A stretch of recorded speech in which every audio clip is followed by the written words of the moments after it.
की पावन बेला में इंदौर शहर से एक अनोखी पहल देखने को मिली। परंपरागत कावड़ यात्रा को आधुनिक अंदाज में ढालते हुए इंदौर में देश की पहली कार कावड़ यात्रा का आयोजन किया गया। यह यात्रा श्रद्धा और नवाचार का संगम बनकर उभरी। 27 जुलाई को इंदौर के 60 फीट रोड से देश की पहली कार कावड़ यात्रा बड़ी ही धूमधाम के साथ रवाना हुई। यात्रा में सैकड़ों श्रद्धालु अपनी अपनी कारों में भगवा ध्वज और कावड़ सजाकर शामिल हुए। हर कार शिव भक्ति की आभा में लिपटी नजर आई। आयोजक वैभव पांड्या ने बताया कि इस यात्रा की शुरुआत 5 वर्ष पहले हुई थी और तब से यह निरंतर आयोजित की जा रही है। भाग दौड़ भरी जिंदगी और व्यस्त दिनचर्या को देखते हुए इस नवाचार को अपनाया गया ताकि श्रद्धा और सुविधा का संतुलन बना रहे। इस अवसर पर सर्व ब्राह्मण समाज के राष्ट्रीय अध्यक्ष पंडित योगेंद्र महंत, महापौर पुष्यमित्र भार्गव, महंत पवन दास जी महाराज सहित कई गणमान्य अतिथि भी उपस्थित रहे। कार्यक्रम का शुभारंभ महापौर पुष्यमित्र भार्गव द्वारा हरी झंडी दिखाकर यात्रा को रवाना किया गया और उसे जन आस्था का उत्सव बताया।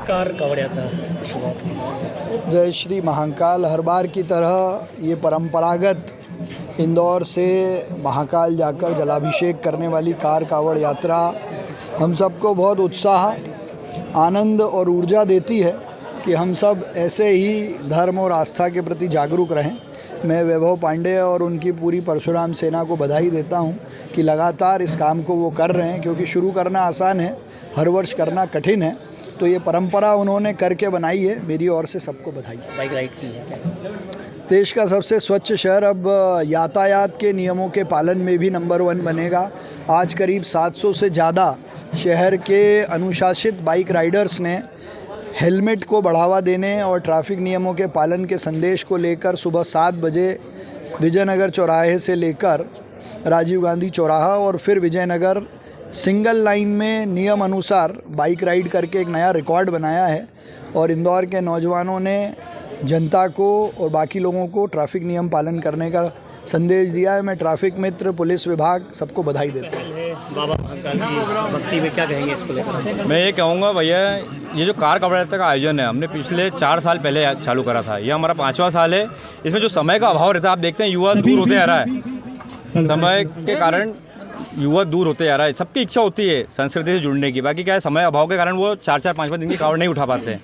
तो उसको हमने देखते हुए कार कावड़ यात्रा का आयोजन करा। सावन के पवित्र मास में हम उज्जैन जाते हैं, बाबा महाकाल के दरबार में और जल अर्पित करते हैं। कितने लोग जाएंगे? हम कम से कम 100 से अधिक गाड़ियाँ रहती है भैया। आप देखिए इस बार भी हमारे कम से कम 150 प्लस गाड़ियाँ हैं। सबसे बड़ी है। हाँ, कहा जा रहा है कि इस तरह की कावड़ यात्रा पहली है ये पूरे देश में। बिल्कुल बिल्कुल भाई साहब, ये पहली कावड़ यात्रा है। जितनी भी यात्राएं होती है वो सब मनोरंजन के लिए होती है। हमारी जो यात्रा है बिल्कुल अब नॉन स्टॉप जाएगी, वो सीधे बाबा महाकाल को जल अर्पित करेगी, उसके बाद हम भोजन करते हैं। कितने समय में पहुंचेंगे? कहाँ रुकेंगे? हम भाई साहब कहीं पे भी नहीं रुकेंगे। हमारे एक स्वल्पाहार के लिए एक जगह मंच रहता है हमारा सुपर कॉरिडोर पर, एक ही जगह रुकेंगे, बाकी उसके बाद कंटिन्यू जाएगी हमारी यात्रा। क्या कोई शुल्क लिया जाता है? लोग जो भक्त किसी भी तरह का कोई शुल्क नहीं लिया था। मात्र 100 रुपये सिर्फ कावड़ का हमारे विद्वान पंडितों द्वारा बताया गया था कि निःशुल्क यात्रा रहती है तो उसका पुण्य लाभ नहीं मिलता है, तो वो पुण्य लाभ मिले इसलिए हम ये चाहते हैं कि 100 रुपये मात्र लिए जाते हैं और बाकी सारी भोजन व्यवस्था, स्वल्पाहार, लाना ले आने की व्यवस्था सारी युवा सैनिक रहती है। सबसे बढ़िया। मैं पंडित वैभव पांडे, संस्थापक श्री परशुराम युवा सैनिक। की पहली कार कावड़ यात्रा ने यह साबित कर दिया कि श्रद्धा के मार्ग में नवाचार भी शामिल हो सकता है और इंदौर शहर इस नवाचार का अगुवा बनकर सामने आया है।